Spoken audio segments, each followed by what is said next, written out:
Bonsoir à tous, bienvenue dans notre émission La Réunion. Léla, on va prendre du plaisir, on va encore parler de La Réunion, de son patrimoine, de sa flore, de sa faune, de ce qui fait que La Réunion est vraiment une île intense. C'est dans Cosmo Réunionnais. Bonsoir Isabelle Waro-Joly. Bonsoir Gismi. Là, quand je dis ce qui faisait l'île intense, c'est vrai que quand on fouille entre le patrimoine, l'histoire, la beauté de cette île, c'est une île intense. Ah oui, c'est une île intense déjà par le fait qu'on est un volcan, qu'on ait des cyclones, et puis en même temps notre population est intense aussi, parce que c'est une population qui est arrivée de multiples endroits du monde, avec chacun leur histoire, leurs souffrances, leurs douleurs. Et moi, je suis voyageuse.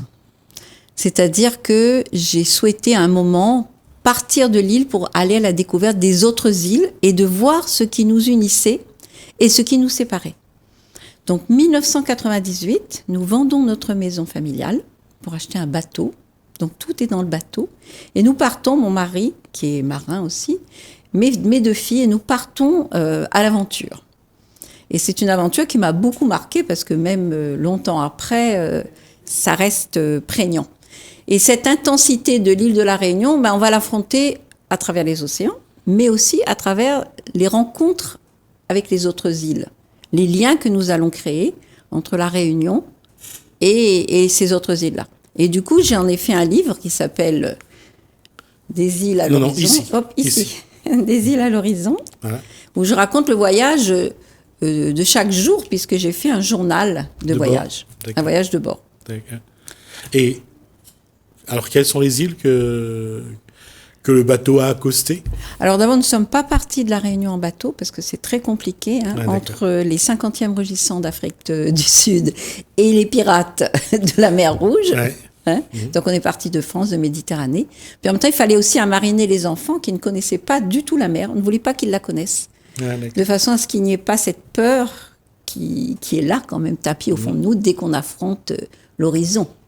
Donc nous sommes partis de Port-Grimaud et nous avons traversé la Méditerranée avant d'aller jusqu'en Atlantique, à travers donc les Canaries, et puis quand on arrivait de l'autre côté, la Barbade, et ensuite remonter vers le Venezuela, Panama, et passer vers l'autre grand océan. Alors, juste pour vous dire que là, on est déjà en Amérique du Sud. Oui. Quand on parle du Venezuela, quand on parle de la Barbade, entre autres. Et vous avez d'autres remontées vers l'Amérique du Nord? Non. On a passé le canal de Panama. D'accord. Et nous sommes arrivés de l'autre côté, donc dans le Pacifique. Ouais. Et là, les îles qui nous ont beaucoup marquées sont les îles Galapagos. Ah. Merveilleux voyage. Fameux Varan, ouais. Entre autres. Et en particulier, nous sommes allés dans l'île Isabella. On peut lancer un petit clin d'œil. Et ensuite, les îles Marquises, qui m'ont beaucoup marqué. Alors, les îles Marquises, c'est surtout Jacques Brel qui les a fait connaître un petit peu, les mettre un petit peu en avant. Oui, tout à fait. D'ailleurs, on était dans l'île où il a vécu, on a vu sa maison et tout ça. Et ensuite, on est arrivé à Tahiti, puis là, le voyage s'est arrêté là. Et je suis devenue journaliste à Tahiti. D'accord. Et comme j'ai une formation d'ethnologue, et en plus que j'étais réunionnaise, je suis entrée dans la culture polynésienne, les yeux fermés et le nez au vent. Oui, alors, juste dire deux choses sur Tahiti. On va juste faire un clin d'œil à Gauguin, puisque c'est là où il a aussi connu un moment de sa carrière. Ouais, mais Gauguin, moi, je suis un peu oui, en retrait. Oui, je comprends. Mais c'est vrai qu'il a fait connaître cette île, ces îles, puisqu'il a vécu aussi bien à Tahiti qu'aux îles Marquises. Ouais. Et dire aussi que Tahiti, ça reste encore presque un fantasme, un rêve pour beaucoup. Oui. Parce qu'on ne connaît pas. Non. Et on ne connaît que la carte postale. La carte postale. Voilà. Et le moi, j'ai écrit... la vainée avec le collier des fleurs. Oui, mais c'est pas du tout... Enfin, c'est ça. C'est ça. Mais ce n'est pas uniquement ça. Parce que derrière toute image de carte postale, il y a l'envers. L'envers du décor est terrifiant à Tahiti. Tahiti, pourquoi? Parce que Tahiti, c'est aussi une île. On parle de la Réunion et de ses traditions, de son côté, j'allais dire, fantasme, ses rites, ses grands diables. Tahiti, ça reste aussi un endroit où il y a des traditions. L'héritage du passé est encore très présent. Il est là en permanence. Oui. En même temps, il a été longtemps caché, ignoré, méprisé. Moi, j'ai beaucoup écrit là-dessus quand j'étais journaliste. Et en particulier, l'affluence des sociétés religieuses sur la Polynésie, en particulier la religion protestante, qui a beaucoup marqué l'île et qui a créé vraiment un mur entre le passé polynésien et le présent. Et c'était le passé qui m'intéressait. C'est le cas à chaque fois. À chaque fois qu'il y a une volonté d'évangéliser un peuple, on essaye de couper avec le passé. Ouais. Et c'est l'erreur que commet toutes les religions, parce que plus on essaye d'effacer, plus les gens ancrent les traditions en eux. Et d'une façon ou d'une autre, il le ressort après. Oui, mais en même temps, justement, j'écris. L'année dernière, j'ai publié ça, j'ai mis 20 ans pour publier ce livre-là. Légende amoureuse de Tahiti et des îles du vent. Voilà. Ouais. Et donc, je parle de cette situation parce que la société polynésienne était basée sur l'amour. Tout type d'amour. L'amour était vraiment... D'ailleurs, il y a un texte qui dit qu'au début de tout était l'amour. Ah, l'amour, comme il fait mal lorsqu'il transperce jusqu'au tréfonds. L'amour est coupant comme un javelot de bambou. À qui faut-il s'adresser? L'amour créé pour réunir l'humanité. On est toujours en train de se poser cette question aujourd'hui où il y a la guerre et tout. Et l'amour dont la demeure n'est plus habitée que par la nostalgie. Je continuerai mon chemin. Je continuerai de proclamer que l'amour est au début, maintenant et à la fin. C'est un grand poète, Henri Hirault, un Polynésien, donc qui au départ était pas un prêtre, il était protestant, donc un pasteur protestant, et qui s'est reconverti pour refaire découvrir les traditions, l'histoire de la Polynésie ancienne, et qui en est mort. D'accord. Voilà. Et donc il y avait un anniversaire de Henri Hirault, et j'ai vraiment eu plaisir à découvrir ce poète et à le faire connaître même aux Polynésiens qui ne le connaissaient plus.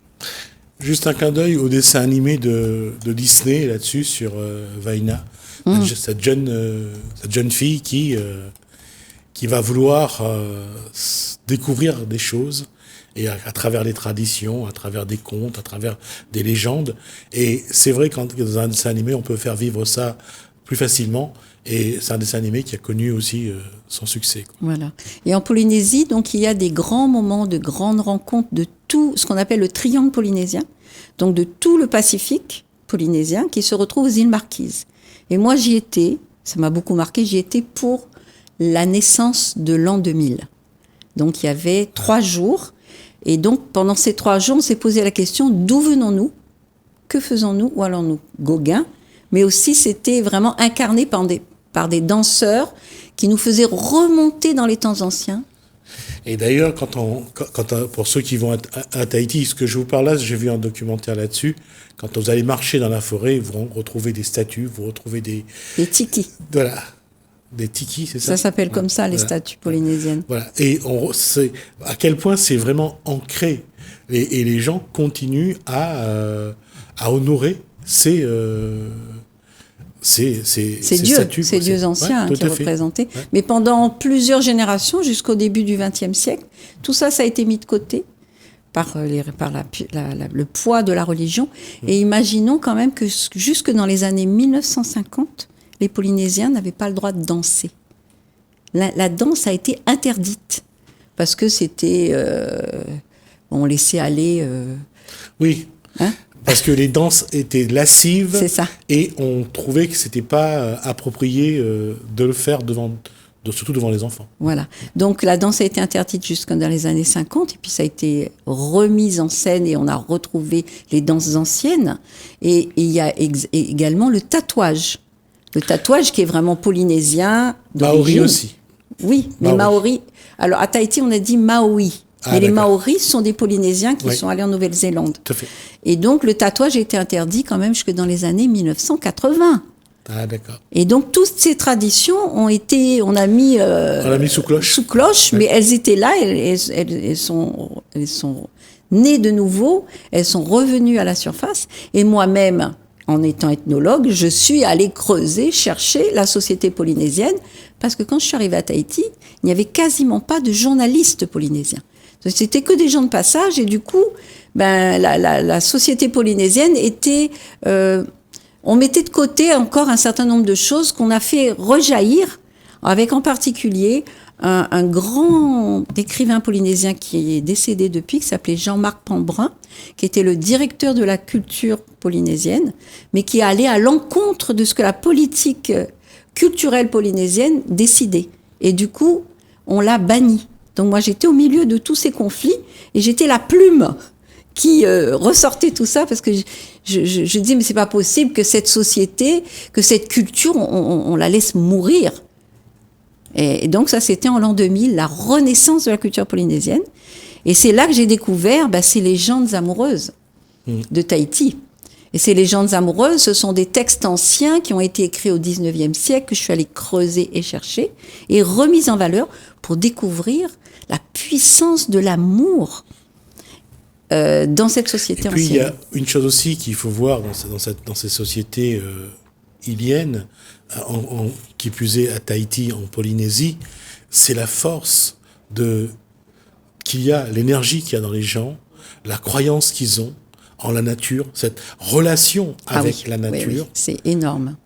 Voilà, c'est-à-dire que c'est un peu un paradoxe, mais parfois, quand ils vont pour couper un arbre ou autre, ils vont peut-être prier, ils vont peut-être d'abord demander à l'arbre s'ils peuvent le faire. C'est des attitudes purement naturelles avec cette façon de vivre avec la nature, Oui, et le respect de la nature. Tout à fait. D'ailleurs, leur temple était dans la forêt. Ouais. Et c'était uniquement des pierres, c'était des temples à ciel ouvert, où tout était signe. Si tel oiseau venait se poser sur une pierre du temple, ça voulait dire ça. S'il y avait un vol d'oiseaux qui passait à un moment d'une cérémonie, ça voulait dire ça. Donc ces temples s'appelaient les marae. Et ces marae, il y en a encore beaucoup qui sont cachés dans la forêt, en particulier à Tahiti. Moi, j'ai été invitée dans un lieu interdit, qui sont conservés par les anciens Polynésiens. Tout au cœur de Tahiti, il y a des montagnes interdites, sauf si on vous donne l'autorisation d'y aller. Oui. Et donc là, il y a encore des marae qui sont à l'abri, parce que sur beaucoup de marae, on a construit des églises et des temples, comme en France, comme en ça a été le Occident, cas, hein. malheureusement, dans beaucoup d'endroits dans ce monde, où on a essayé d'effacer les croyances du passé, les traditions du passé, en mettant une pierre dessus. Hein. Oui, c'est ça. Et donc là-bas, le passé s'appelle le temps du pot. Le pot, c'est vraiment ce passé qu'on arrive à capter dans la nature par les signes ou par des rêves. Moi, j'ai beaucoup rêvé à Tahiti, parce que j'étais vraiment très, très liée avec ce peuple. C'est comme si j'étais chez moi. D'ailleurs, à La Réunion, à Tahiti, Waro, ça se dit pas Waro, ça se dit Warao, qui veut dire ami avec beaucoup de monde. Donc j'ai mon nom tahitien aussi.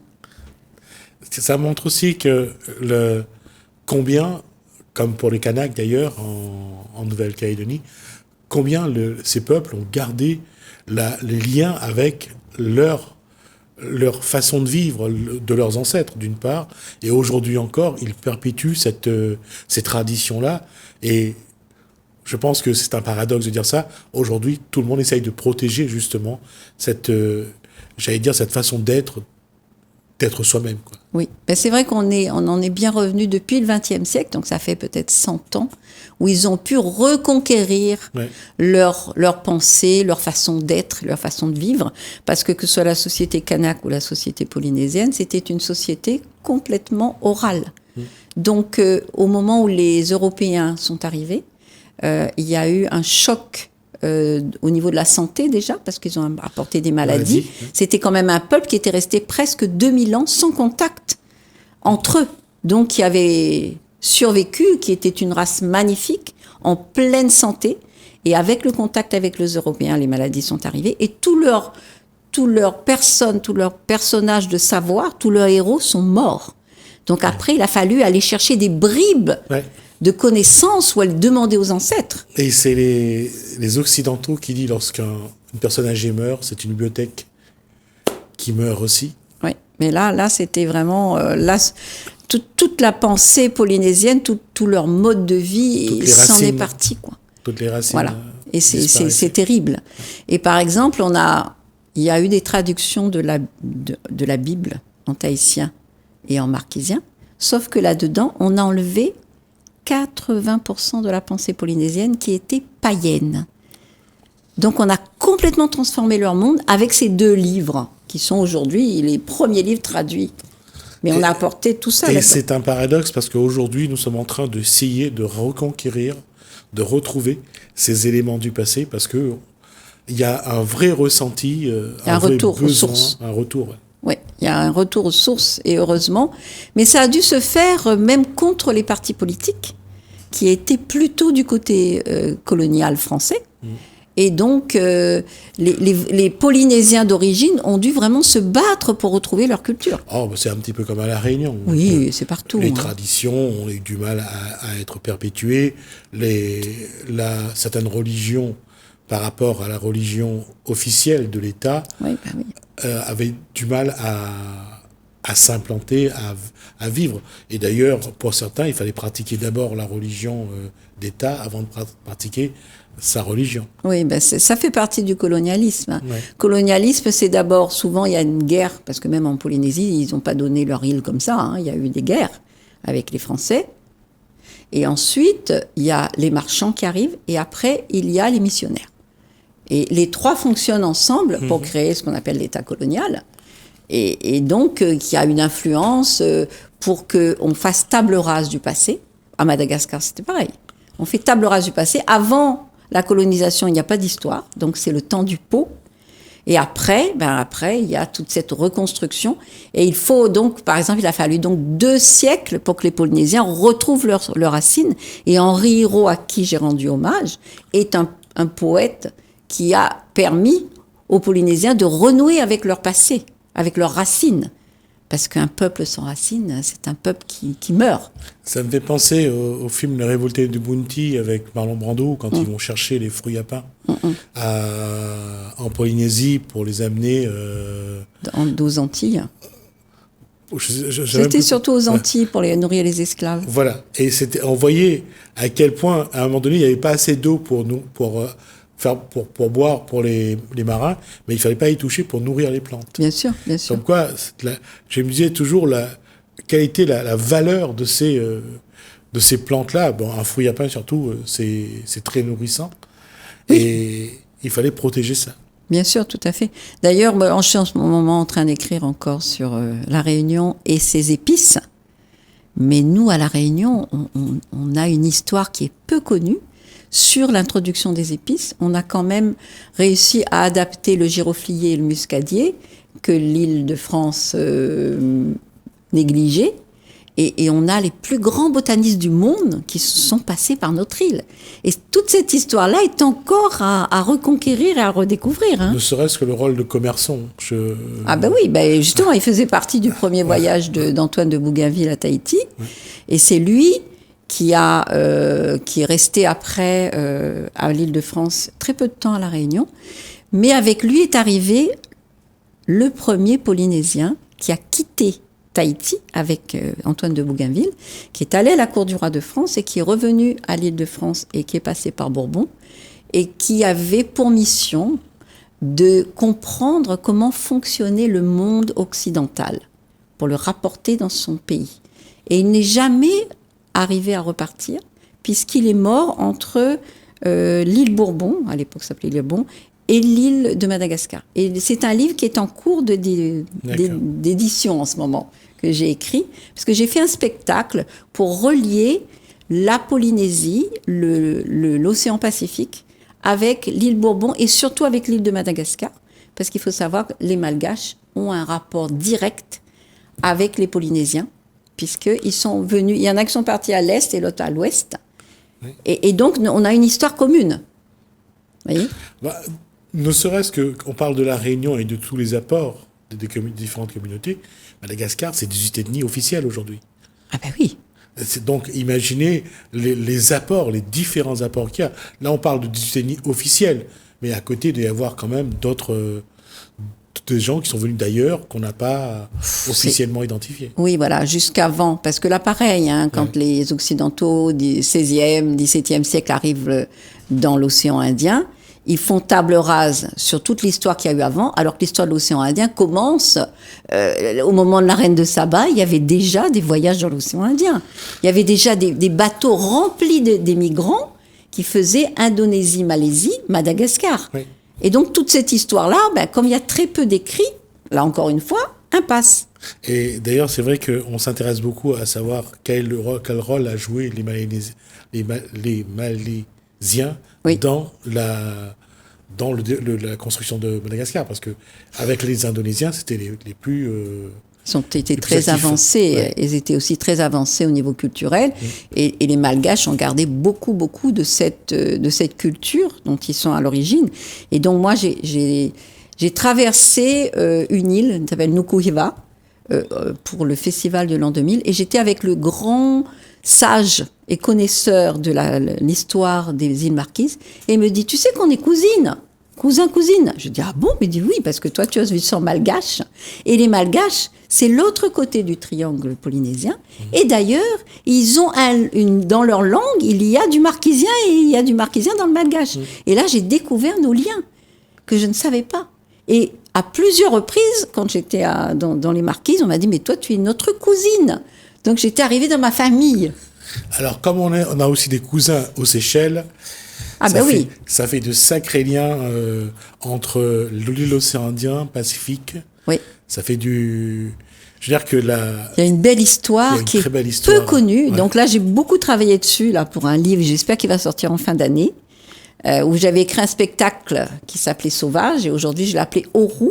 Oru, donc, c'est ce Polynésien qui passe par notre île et qui tombe amoureux d'une Réunionnaise qui s'appelle Amaya. Et donc, l'idée, c'est qu'ils se rencontrent et font se rencontrer les deux océans et de se dire que nous ne sommes pas des bâtards, mais nous avons une histoire magique, une histoire de conquérants des océans. Et je trouve que c'est une bien plus belle image d'origine que la bâtardcité, parce que le spectacle, je l'ai écrit à cause de ce terme-là qui me révoltait. On va rester sur ces moments magiques dont parle Isabelle Ouareau-Joly, parce que c'est vrai que c'est magique. Parce que quand on voit que finalement on est partout sur les océans, qu'on a des liens avec beaucoup d'îles, oui. Ça ne peut faire que rêver et faire du bien. On en parle la prochaine fois qu'on se voit. Avec plaisir. Je vous laisserai choisir un petit peu sur quelle île on ira cette fois-ci. Et on reprendra le bateau avec vous pour ce voyage que vous avez fait. Merci en tout cas, Isabelle Ouareau-Joly. Ça a été vraiment magnifique, ce voyage avec vous. Merci. Merci à vous de nous avoir suivis. Merci Hélène, merci François. Je vous dis à bientôt.